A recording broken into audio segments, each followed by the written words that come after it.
चारों बच्चे पैदा हुए, अयोध्या में हर्ष ध्वनि हुई, मंगल ध्वनि हुई। राजा दशरथ को चौथेपन में बच्चे पैदा हुए हैं और सुनते हैं कि बड़ा वाला तो ऐसा है जैसे साक्षात भगवान ही स्वयं पृथ्वी पर उतर आए हैं। तो जनता ने दर्शन की इच्छा प्रकट की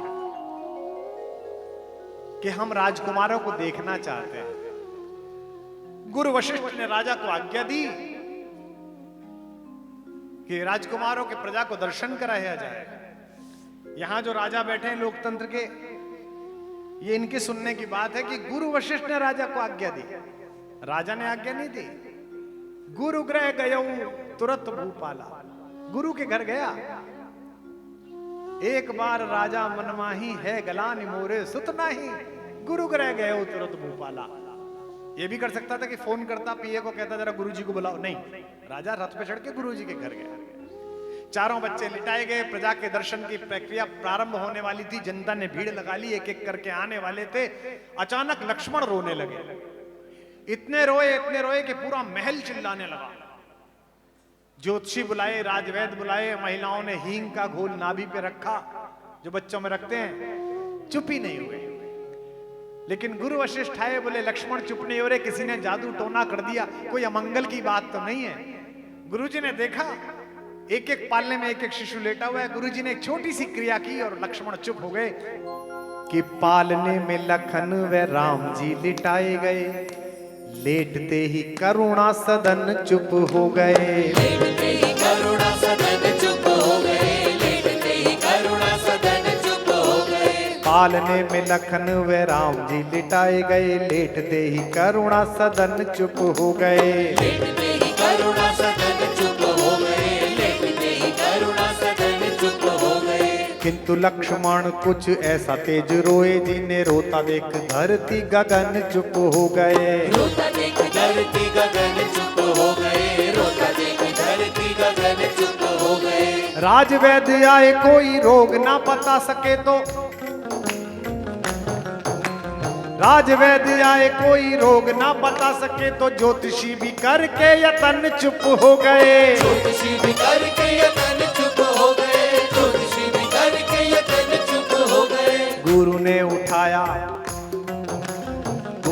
उठाया और लखन को राम के चरण में लिटाया, तो लखन चुप हो गए। चरण में लिटाया तो लखन चुप हो गए, चरण में लिटाया तो लखन चुप हो गए, चरण में लिटाया तो लखन चुप हो गए, चरण में लिटाया तो लखन चुप हो गए। बोलो लखन लाल की। ऐसा भाई दुनिया में कितना भी बड़ा सिकंदर हो, कितना भी महान आदमी हो, कभी बल्ब की रोशनी में चले, चंद्रमा की रोशनी में चले, तो देखना कि उसकी परछाई काली मिलेगी। साधु संतों की परछाई भी काली मिलेगी। दुनिया में अकेले मेरे राघवेंद्र सरकार हैं जिनकी परछाई उजली है, नीले रंग के राम, और उनके पीछे परछाई की तरह चलने वाले उजले रंग के लक्ष्मण। उजली परछाई का स्वामी मेरा राम कहलाता है।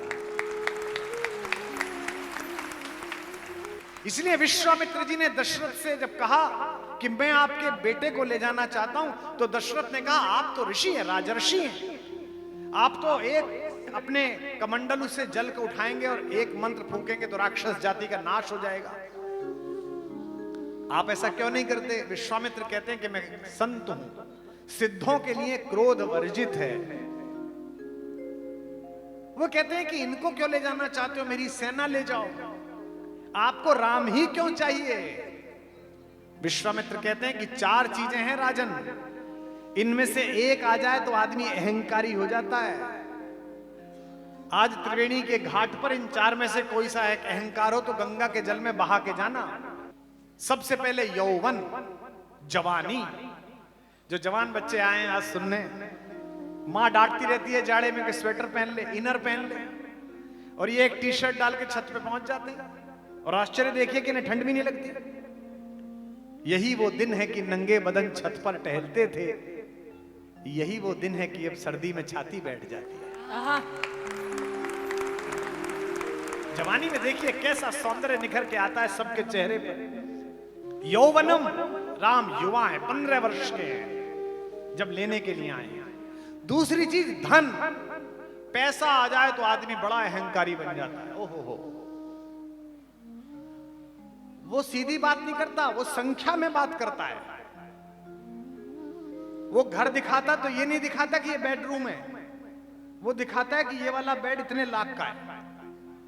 बड़ा अहंकार है। हमारी एक मंच की कवियत्री हैं, उनका शेर है कि जो खानदानी रईस हैं वो मिजाज रखते हैं नर्म अपना, तुम्हारा लहजा बता रहा है तुम्हारी दौलत नई नई है। तीसरा, संपत्ति। अगर संपत्ति प्राप्त हो जाए पुरखों से जो स्वयं अर्जित ना की हो तो उसका भी बड़ा अहंकार होता है। हमारे एक मित्र हैं, वो मुझसे बोले कि हमारे जो गुरुदेव हैं वो ऋषिकेश से ऊपर रहते हैं। वो कैलिफोर्निया में पहले बहुत बड़े एंटरप्रेन्योर थे, 500-700 करोड़ की उनकी कंपनी थी। सब कुछ छोड़कर अब वे यहां पर आ गए हैं। मैं उनसे मिलने के लिए गया, आधा घंटे सत्संग हुआ, चर्चा हुई। आधा घंटे बाद बोले कैसा लगा गुरुजी से मिलके? 500 करोड़ की संपत्ति छोड़ के आए। मैंने कहा छोड़ के नहीं आए, है अभी साथ। बोले क्यों? मैंने कहा आधा घंटे में 25 बार कहा उन्होंने कि मेरा ग्रेटर कैलाश में मकान था, जहां जिक्र करो नोएडा वहां भी मेरी कोठी थी। तो थी अभी, यानी कि है, साथ है। और तीसरा है प्रभुत्व। मैं कर लूंगा, मैं शासक हूं, मैं राजा हूं, मैं करने वाला। सत्ता नहीं, घर में भी ये पुरुष बैठे जितने, तुमको बुरा लगेगा आज ऐसी बात कह रहा हूं आप सबको, ये जो घर में पत्नी के सामने तुम जो कहते हो ना मैं कह रहा हूं, यहां से तुम्हारे अंदर का रावण बोलता है। जितनी महिलाएं बैठी हैं, मेरी भाभियां बैठी हैं, जब भी ये पुरुष आपकी जो बगल में बैठा है ये जब भी कहे कि मैं कह रहा हूं तो इसे याद दिलाना कि मैं का स्टेटमेंट रावण का है, राम का स्टेटमेंट हम का है, वयम, हम सब साथ हो। विश्वामित्र कहते हैं ये चार चीजें हैं राजन, किसी एक में आ जाएं तो अविवेकी बना देती हैं। यौवनम, धन संपत्ति, प्रभुत्वम, अविवेक का एकमपि अनर्थाय किम यत्र चतुष्टयम, एक ही अनर्थ कर देती है। चार जिसके पास हो वो तो पूछिए कि क्या स्थिति है। राम के पास ये चारों हैं। इसके बाद भी राम सुबह ही उठकर गुरु को प्रणाम करने के लिए जाते हैं, चरण स्पर्श करते हैं। ये विनम्रता ही राम को राम बनाती है। इस कहानी का नायक भी ऐसा है। वो राज्याभिषेक से वंचित किया गया है, उसे एक राजमहलीय षड्यंत्र के कारण जंगल में भेजा गया है। लेकिन जिस समय वो नरनाहर इस वन में निकला, पूरी वनस्पतियों ने, ऋतुओं ने, वनवासियों ने, वंचितों ने, पिछड़ों ने, दलित बंधुओं ने कहा कि हमारा राजा आ गया है, राम आ गया है। जब पहली बार वन में जाकर कुटिया बनाई भगवान ने तो वनदेवी मिलने के लिए आई। यह प्रसंग बहुत वायरल हुआ, बहुत सारे लोगों ने सुना। वनदेवी मिलने के लिए आई। वनदेवी ने कहा कि भगवान आप विश्राम करने वाले हैं, मेरा सौभाग्य, मेरे पुरखों का सौभाग्य है, मैं आपकी पर्णकुटी बनाने में कुछ मदद करूं क्या? भगवान ने कहा नहीं, तपस्या करने आए, स्वयं अपना काम करेंगे। वनदेवी ने कहा प्रभु कुछ तो आज्ञा दो, मेरा जीवन सार्थक हो जाए। बहुत सोचकर संकोच से कहा भगवान ने एक काम कर दोगी मेरा? वनदेवी ने कहा आपने इतना कहा और काम हो गया, बस आप कह दीजिए। राम जी ने कहा जिस मार्ग से मैं आया हूं उस मार्ग के कांटे हटा दो, उसमें कांटे बहुत थे। वनदेवी ने कहा मार्ग अशूला भव, मार्ग शूलहीन हो जाए। हो गया प्रभु। कहा धन्यवाद देवी। फिर बड़े संकोच से वनदेवी ने पूछा प्रभु एक प्रश्न पूछूं? भगवान ने कहा बोलो। आप तो उस मार्ग से आ गए, आपको तो जाना नहीं उस मार्ग से, फिर कांटे क्यों हटवाए? ये प्रेम है इस कहानी का। भगवान ने कहा मैं तो आ गया, पर मेरा ना एक बावरा भाई है, वो नाना के घर गया हुआ था जब मैं घर से निकला, भरत, और मुझे पता है वो पागल मुझे ढूंढता ढूंढता जरूर आएगा, और वो उसी मार्ग से आएगा जिधर से भैया गए हैं। उसके पैर में कांटा नहीं चुभना चाहिए, इसलिए ये कांटे हटा दो, इसलिए तुमसे प्रार्थना कर रहा हूं। वनदेवी ने कहा पर मैंने तो सुना कि वो अयोध्या की सेनाओं का सेनापति है, वो इतना कोमल है कि उसके पैर में कांटे चुभ जाएंगे तो कष्ट हो जाएगा, ये विश्वास है भगवान का। भगवान ने कहा नहीं, वो तो बड़ा शक्तिशाली है, उसके छाती से टकरा कर तो वज्र टूट जाए, ऐसा शक्तिशाली है। पर मैं कांटे इसलिए हटवा रहा हूं कि उसी मार्ग से आए हुए अगर एक कांटा भी उसके पैर में चुभ गया तो उसका हृदय यह सोचकर टूट जाएगा कि मेरे कारण भैया को इस कांटे के ऊपर से होकर जाना। राम ने अपने पूरे जीवन कोई चमत्कार नहीं किया। उन्होंने कभी किसी चंद्रमा को आधा नहीं काटा, किसी सूरज को आधा नहीं काटा। अपनी प्राण वल्लभा भारतेश्वरी सीता के एक दुष्ट द्वारा अपहरण पर एक सामान्य मनुष्य की तरह वो विचलित हुए, रोए हैं, पशु पक्षी से पूछ रहे हैं कि तुमने मेरी पत्नी को देखा है क्या? हे खग मृग, हे मधुकर श्रेणी, तुम देखी सीता मृग ने? त्रैलोक्य का स्वामी जिसकी भ्रकुटी के टेढ़ा कर देने से प्रकृति उलट जाती हो, स्वयं लक्ष्मण माता से कहते हैं भ्रकुटी विलास सृष्टि लय हुई, सपने उस संकट परे कि सोई। वो व्यक्ति जब माता चली गई, चातुर्मास पड़ गया, चौमासा पड़ गया और आकाश में बादल गरजा तो चौंक के जग गया और लक्ष्मण से कहा कि लक्ष्मण मुझे डर लग रहा है। क्या त्रैलोक्य के स्वामी को डर लग सकता है? लेकिन मनुष्य के रूप में जो अभिनय किया वो इसलिए क्योंकि तुम्हें और मुझे सहजता हो जाए कि ऐसा जीवन जीकर भी रावण मारा जा सकता है, अंधेरा परास्त किया जा सकता है, सत्यमं शिवम सुंदरम की अवधारणा फैलाई जा सकती है। घन घमंड नभ गरजत घोरा, प्रिया विहीन मन डरपत मोरा। राम को पूरे जीवन में 3 बार क्रोध आया। गिनते चलना त्रिवेणी घाट वालों, एक बार तो जब ऋषियों की अस्थियां देखी तब क्रोध आया। निश्चरहीन महि कहो भुज उठाय प्रण कीन, सकल मुनिन के आश्रमन जाए जाए सुख दीन। कहा कि मैं इन राक्षसों को मार के निपटा दूंगा। दूसरी बार आधा क्रोध आया, पूरा नहीं आया।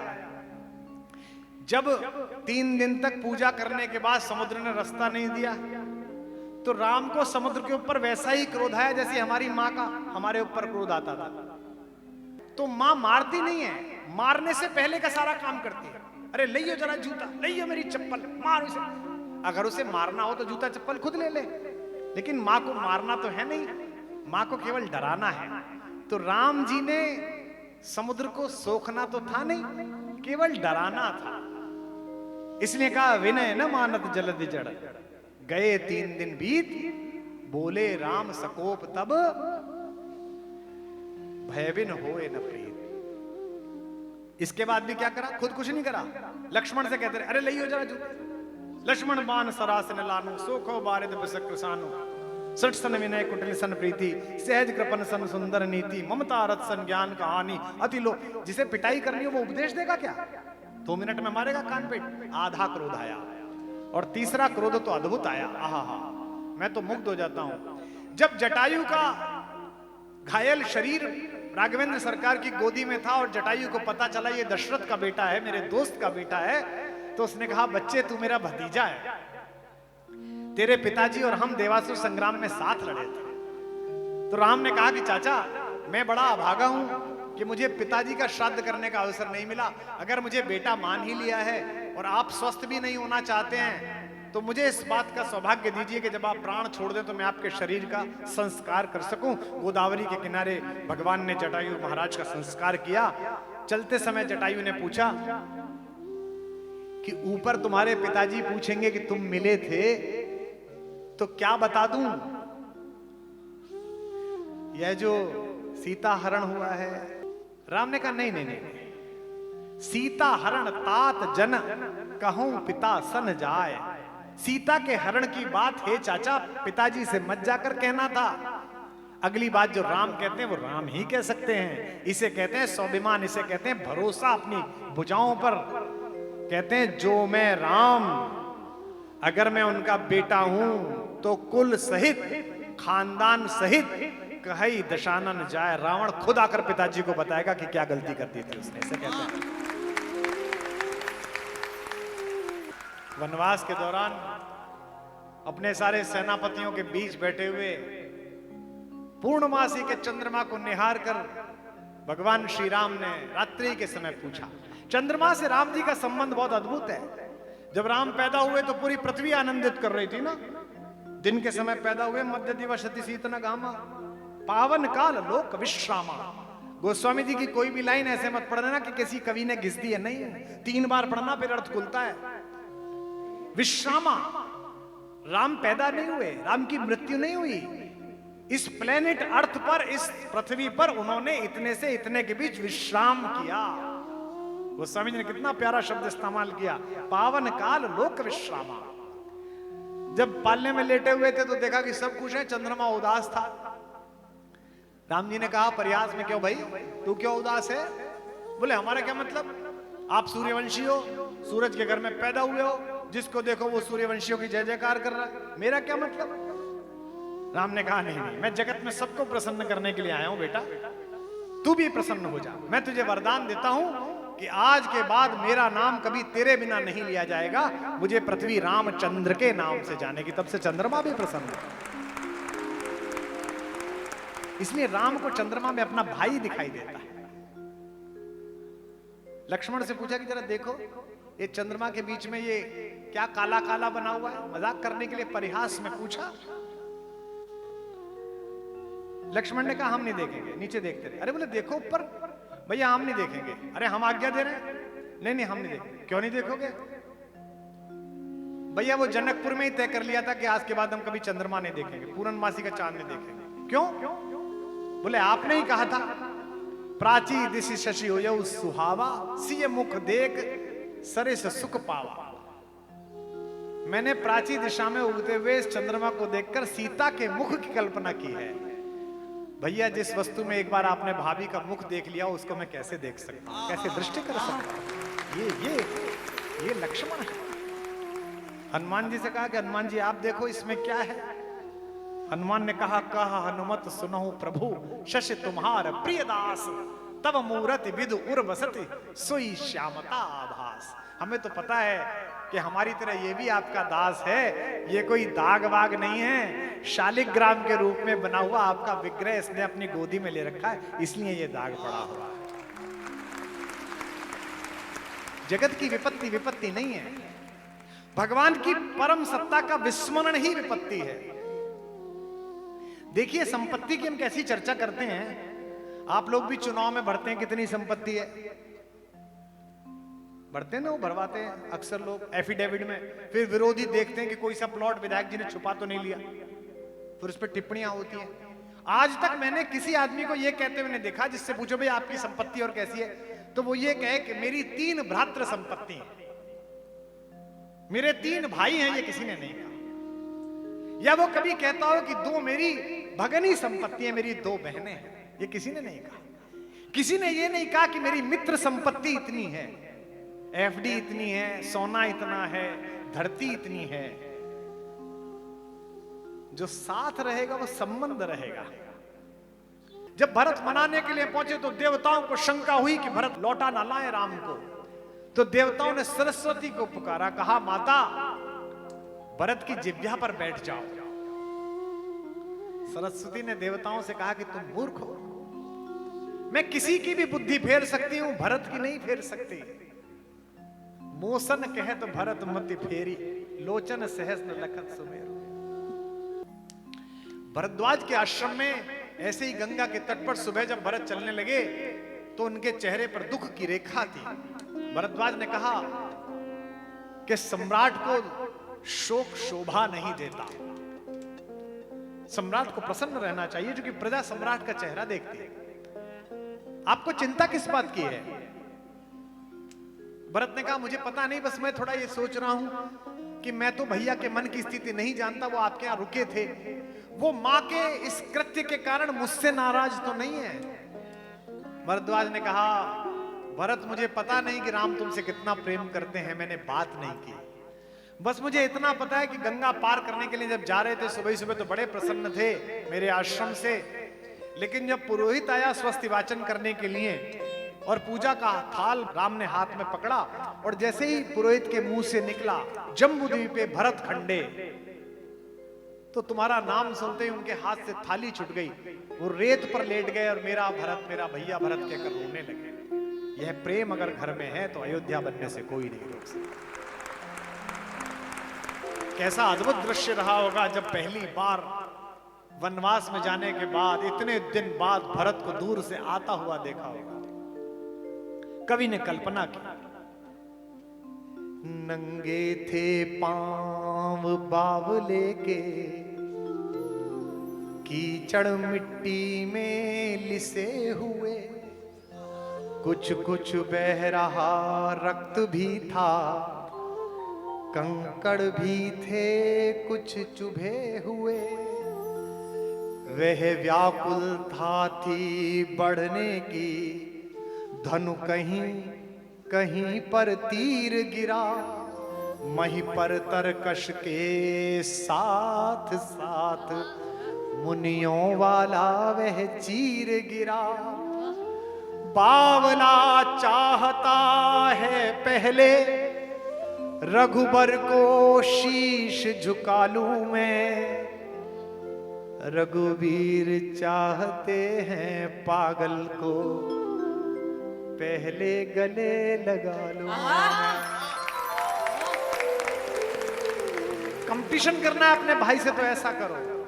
बावरा चाहता है रघुबर को पहले शीश झुका लूं मैं, रघुवीर चाहते हैं पहले छाती से इसे लगा लूं मैं। कौन जीता होगा? आखिर रघुबर की विजय हुई, हाथों पर उठा लिया उसको, वह चरण छुए उससे पहले छाती से लगा लिया उसको।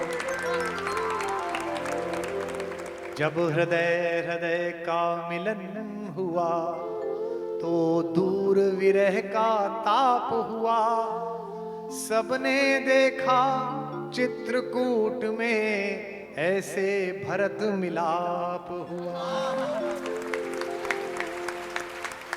जब भरत लौट के आए तो गुरुदेव वशिष्ठ ने कहा कि तुम सम्राट के रथ का प्रयोग करो, तुम सम्राट के कार्यालय का प्रयोग करो। भरत ने कहा कि मैं ऐसा नहीं कर सकता, पर गुरु की आज्ञा थी। गुरु ने कहा नहीं, मैं आज्ञा दे रहा हूं। अब राम ने तुम्हें सम्राट नियुक्त किया है तो प्रधानमंत्री कार्यालय, राष्ट्रपति कार्यालय, सम्राट कार्यालय उपयोग करो। वो जो गाड़ी सम्राट के लिए है, जो रथ सम्राट के लिए, उसका उपयोग करो, और ये मेरी आज्ञा है। अब भरत के सामने धर्म संकट कि राम के रथ पर तो बैठ नहीं सकता और गुरुजी की आज्ञा टाल नहीं सकता। तो बड़ी विनम्रता से गुरुजी से कहा, गुरुजी कल सुबह से कर लो। गुरुजी ने कहा हाँ, कल सुबह से कर लेगा। सुबह ही सुबह गुरुजी 5 बजे उठकर भगवान को भोग लगाते थे। भरत 4:30 बजे उठकर गुरुजी के द्वार पर। गुरुजी ने देखा भरत सम्राट कैसे आए। बस गुरुजी मन विचलित हुआ, सोचा पूजा में आपका साथ दे दूं। भगवान को भोग लगाने के लिए सामान तैयार हुआ, मधुपर्क, फल फूल बहुत सारे, हवी। जब गुरु माता ने वो सब तैयार कर दी तो हाथ में लेकर भरत ने कहा, गुरुजी थोड़ा चक्के देखिए ना कैसी बनी है। गुरुजी ने कहा, भरत तुम दुर्बुद्धि हो क्या? राम के वियोग ने तुम्हारा मस्तिष्क भ्रमित कर दिया क्या? ये भगवान का भोग है, भगवान को अमनिया भोग लगता है। जब तक भगवान भोग ना लगा ले मैं कैसे खा सकता हूं, मैं कैसे उपयोग कर सकता हूं? भरत ने कहा, गुरुजी बस यही बताने आया था, जब तक मेरा भगवान इस राज सिंहासन पर ना बैठ जाए मैं इस पर कैसे बैठ सकता हूं। यह है भ्रातृ प्रेम। पूर्वोत्तर की एक राम कथा में एक बड़ा मनहर प्रसंग है जिसे सुनकर लोग रो पड़ते हैं। 14 वर्ष बाद जब भगवान लौट कर आए तो कितना अद्भुत आनंद बरसा होगा, सोच सकते हैं आप। जब आज 550 वर्ष बाद जब विग्रह में लौट के आए तो क्या भारत में आनंद फैला, पूरे विश्व में आनंद फैला। 22 तारीख को हमारे नेत्रों ने मोक्ष प्राप्त किया। पृथ्वी का और कोई सौंदर्य दिखे ना दिखे, जीवन से कोई ग्लानि नहीं, एक बार भगवान को अयोध्या में अपने श्री विग्रह में विराजमान देख लिया, हमारा जीवन सार्थक हुआ, आत्म सार्थक हुई, मोक्ष प्राप्त हुआ। तो भगवान का श्रीरथ जब अयोध्या की गलियों में गया तो पार्श्व में माता सीता, चरणों में हनुमान, पीछे शेषावतार, लक्ष्मण, सुग्रीव, अंगद, जामवंत सब एक रथ पर, और आगे आगे तपस्वी के वेश में मार्ग को ठीक कराते हुए, व्यवस्था बनाते हुए भरतलाल जी जा रहे थे। तो राम ने भरत को इंगित से बुलाया कि जरा रथ पर आओ। भरत दौड़ते हुए भाई के पास गए। राघवेंद्र सरकार ने पूछा अपने छोटे भाई से कि भरत, मेरे अयोध्या लौटने से क्या अयोध्या के लोग प्रसन्न नहीं है क्या? ये सुनते ही भरत की तो रुलाई फूट गई। उन्होंने कहा कि 14 साल लोगों ने इस दिन के लिए व्रत रखे हैं, करवटें बदली हैं, आज ये आप दिख रहे हो और आप ऐसी बात क्यों कह रहे हो? उन्होंने कहा नहीं, मैंने यूं ही पूछा। लेकिन भरत के मन में जिज्ञासा पैदा हो गई।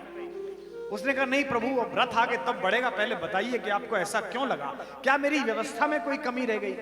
मैंने फूल कम बिछाए, इतने ही फूल थे इस प्रकृति में जितने में ला पाया।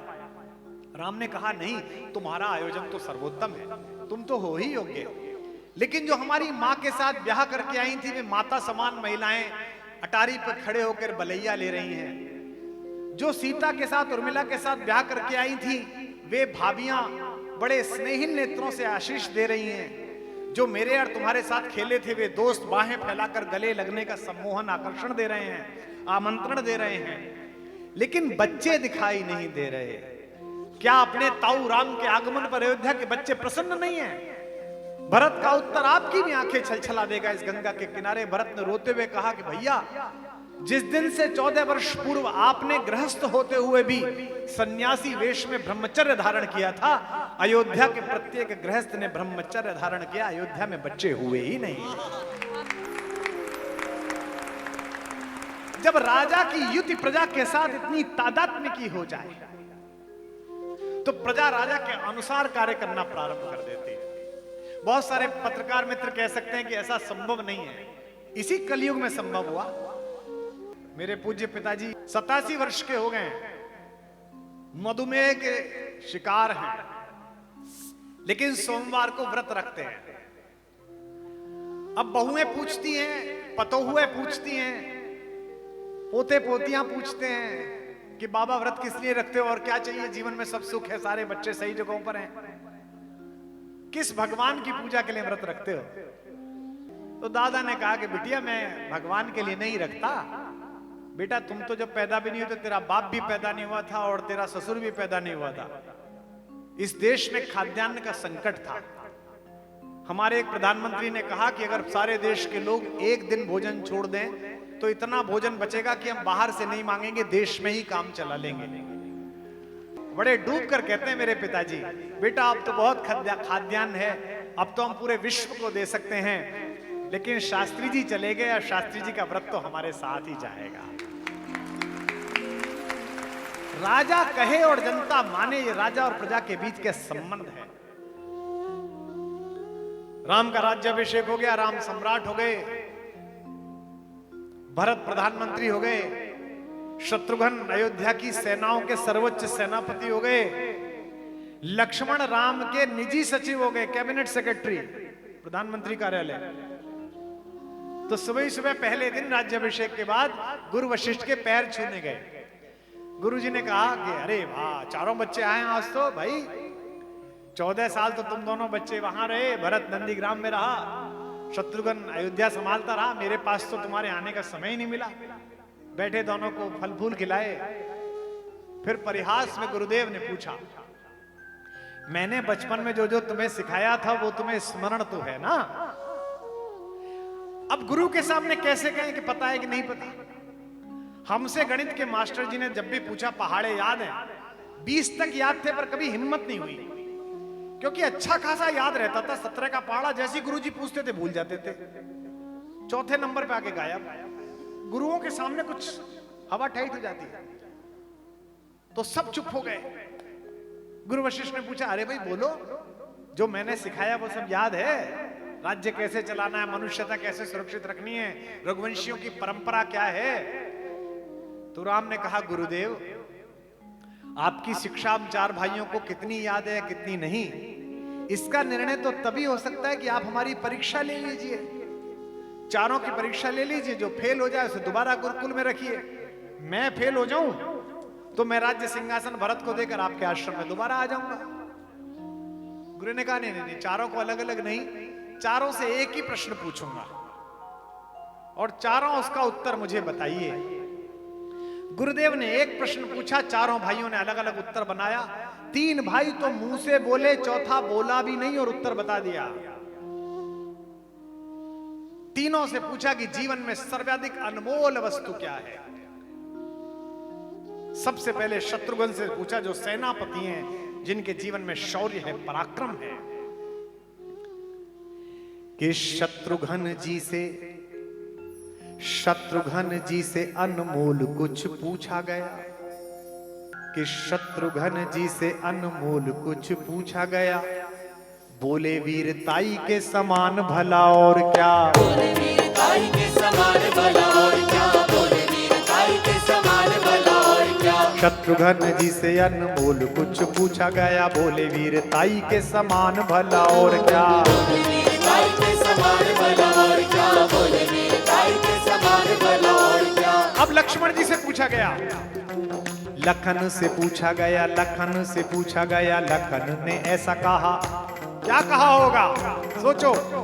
लखन से पूछा गया, लखन ने ऐसा कहा, मेरी सीता माई के समान भला और क्या, मेरी सीता माई के समान भला और क्या, मेरी सीता माई के समान भला और क्या। राम जी से पूछा गया, राम जी से पूछा गया, राम मुस्काए बोले, राम जी से पूछा गया, राम मुस्काए बोले, जग की भलाई के समान भला और क्या, जग की भलाई के समान भला और क्या, जग की भलाई के समान भला और क्या। भरत के नयनों से, भरत के नयनों से, भरत के नयनों से गिर के आंसू ये बोले, भरत के नयनों से गिर के आंसू ये बोले, दुनिया में भाई के समान भला और क्या, दुनिया में भाई के समान भला और क्या, दुनिया में भाई के समान भला और क्या, दुनिया में भाई के समान भला और क्या, दुनिया में भाई के समान भला और क्या। यहाँ बड़े बड़े विद्वान बैठे हैं, ब्रह्मचारी जी सुन रहे हैं। श्रीमद् वाल्मीकि रामायण में एक ऐसा श्लोक है जिसे मैंने पहली बार जब पढ़ा रात को 2:30 बजे, तो मेरी श्रीमती जी जाग गई। उन्हें लगा कोई उधर में शूल हो गया है, कोई परेशानी होगी। बोले रो क्यों रहे हैं आप? मैंने कहा तुम सो जाओ, सुबह को बताऊंगा रो क्यों रहा हूं। अद्भुत प्रसंग है। राज्याभिषेक हुआ भगवान का, भरत जी ने राज्य का कारभार सौंपा, तो सबके प्रति धन्यवाद ज्ञापित किया, गुरु वशिष्ठ को प्रणाम किया, चरणों में झुककर सारे मंत्रियों का आभार व्यक्त किया, माता कौशल्या के चरणों में अपना शीश रखा, माता सुमित्रा को प्रणाम किया, भगवान राम की आंखों का इशारा देखकर माता कैकेयी के चरणों में भी सिर रखा।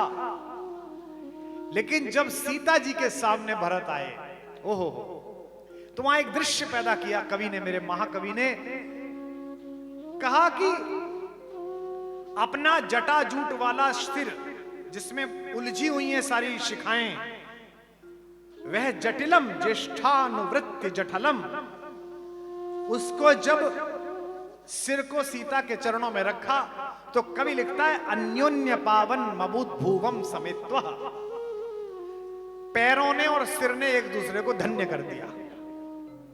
मैंने सोचा कि भाभी के चरणों में सिर रखा, ये तो ठीक है, इसमें तो देवर का कर्तव्य है क्योंकि वो मां के समान होती है कि उसका सिर पवित्र हुआ। ये पैर क्यों पवित्र हुए? यह सिर भरत का तो इसलिए पवित्र हुआ कि ये किसी सामान्य महिला के चरण नहीं है, ये उस मिथिला की राजकुमारी के चरण हैं। जब कैशोर्यावस्था में वो अपने राजमहल में विचरण करती थी तो दासियों का एक समूह उसके निकलने वाले मार्ग पर ताजा तोड़े गए गुलाब की पंखुड़ियों की वर्षा करता था। ये उस अयोध्या की महारानी के चरण हैं जो सुबह जब उठती थी तो भगवान भुवन भास्कर की पहली किरण उसकी पलकों को प्रणाम करें, इस योजना के लिए 7 दासियां पर्दों के साथ पट एक एक करके खोलती थी। ये वो चरण हैं जिन्होंने कांटे स्वीकार किए, लेकिन अहंकार से भरे हुए सोने की लंका का अधिपति अपने निकृष्ट प्रेम का प्रदर्शन लेकर जब राजमुकुट रखने के लिए आया तो इसने सिर उठाकर नहीं देखा, उसे अपनी उपेक्षा का शिकार कर दिया। ये वे चरण है, सामान्य चरण नहीं, लेकिन ये चरण धन्य हुए क्योंकि ये सिर भी सामान्य सिर नहीं है। इस सिर के ऊपर त्रैलोक्य का राज मुकुट रखा जाना था, लेकिन इस सिर ने जंगल में जाकर उस राज मुकुट को अपने भाई के चरणों में रखकर कहा, मेरे शीश पर अपनी पादुकाएं रख दीजिए, वही मेरे जीवन की कृतार्थता होगी। है वह शीश है, इसलिए भीष्म अन्योन्य पावन मबूद भुवम समित्व है। अपने आंसू से गंगा को धोते रहे, अपने आंसू से गंगा को धोते रहे, हाथ में जल लिए राम रोते रहे, हाथ में जल लिए राम रोते रहे, अपने आंसू से गंगा को धोते रहे, अपने आंसू से गंगा को धोते रहे, हाथ में जल लिए राम रोते रहे, हाथ में जल लिए राम रोते रहे, अच्युतम केशवम कृष्ण दामोदरम, अच्युतम केशवं कृष्ण दामोदरं, राम नारायणम जानकी वल्लभम, राम नारायणं जानकी वल्लभम्, अच्युतं केशवं कृष्ण दामोदरम्, अच्युतं केशवं कृष्ण दामोदरम्, राम नारायणं जानकी वल्लभम्, राम नारायणं जानकी वल्लभम्, राम नारायणं जानकी वल्लभम्। बोल सियावर रामचंद्र भगवान की।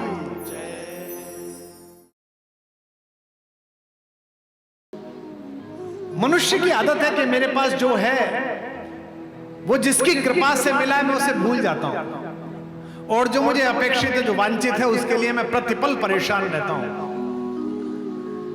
आज के बाद अपने घर जाकर 3 दिन तक इस बात पर विचार करना कि इस देश में कितने सनातनी हैं जिन्होंने मंदिर जाते समय, तीर्थों में जाते समय, कभी मानस पढ़ते समय, कभी गंगा स्तुति पढ़ते समय, कभी दुर्गा सप्तशती का पाठ करते समय, विष्णु सहस्त्रनाम का पाठ करते समय, एक क्षण के लिए, सेकंड के 100वें हिस्से के लिए भी कभी उस महापुरुष का, उस भगवान का, उस दिव्यात्मा का स्मरण किया, जिसके कारण, जिनके शास्त्रार्थ कला के कारण, जिनके मत प्रतिपादन के कारण सनातन धर्म जीवित रहा।